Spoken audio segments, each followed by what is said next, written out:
4 ans en Normandie, d'où je suis né, entraîné par mon papa. J'ai commencé avant l'âge légal, entre guillemets, hein. J'ai accompagné tous les mercredis aux séances. Nous sommes arrivés en Moselle pour mes 6 ans. Là, j'ai intégré le club de Saint-François, qui aujourd'hui maintenant est fusionné avec la Portugais de Turville.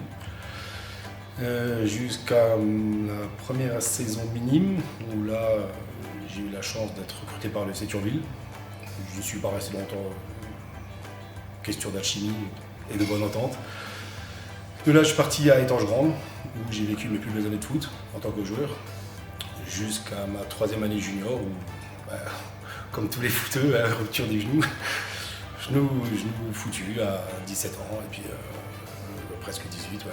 Et voilà, donc après des petits clubs de village avec des copains, Guentrange, Bouz-Brestroff, où mon père était président aussi, entraîné par un ancien d'Étanges avec qui j'ai appris le foot entre guillemets avec monsieur Gérard Zouman.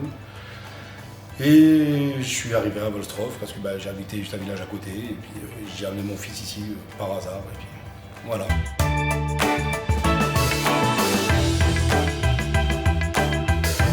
Quand on a un papa investi et qu'on a un président qui a envie de passer le relais et qui s'est investi, qui a créé le club, parce que je suis passé derrière M. Potier qui n'a pas créé le club mais qui est l'emblème de l'AS Volstroff pendant des années, hautement connu dans le district mosellan ainsi que dans la Ligue de football. Monsieur Potier m'a mis le grappin dessus, il a vu que j'étais investi, il a vu que je suivais régulièrement mon fils. Il m'a proposé de passer mon diplôme d'éducateur, ce que j'ai accepté. Je me suis pris au jeu et puis il a flairé le bon candidat pour pouvoir lui se retirer tout doucement. Et voilà, il m'a mis le grappin dessus, il a réussi à trouver le fou qui voudra bien le remplacer, qui voudra bien devenir président, parce que de nos jours, président, il faut vraiment être très motivé, très passionné.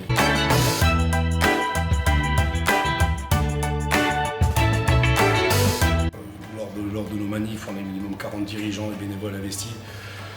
C'est, quand on dit une grande famille ASV, c'est vrai, pour un petit club de village, c'est pas... Comment dire, c'est pas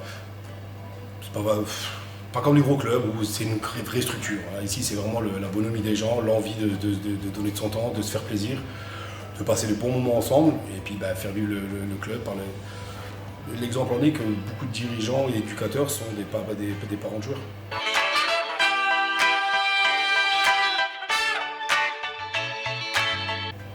J'étais attaquant, donc pour moi, le plus grand attaquant qu'on ait jamais eu, c'est Van Basten. Loin de moi l'idée de lui avoir ressemblé, ne serait-ce qu'à des années-lumière. Et en tant que dirigeant, j'ai eu un super président à Étanges qui s'appelait M. Albert Giraud et qui m'a donné l'envie de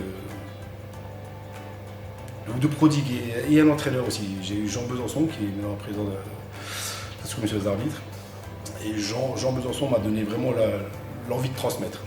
Quand moi j'ai arrêté de jouer, l'envie de coacher, l'envie de devenir éducateur, c'est Jean qui m'a transmise. Car j'ai été encadré par lui pendant 2 ans. Un vrai plaisir.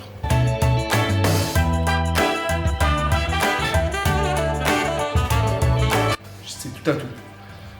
Les gens.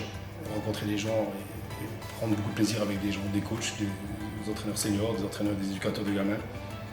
Le plaisir de partager, de se faire un petit bout de chemin ensemble. J'ai eu la chance d'avoir M. Paul Samartano comme coach.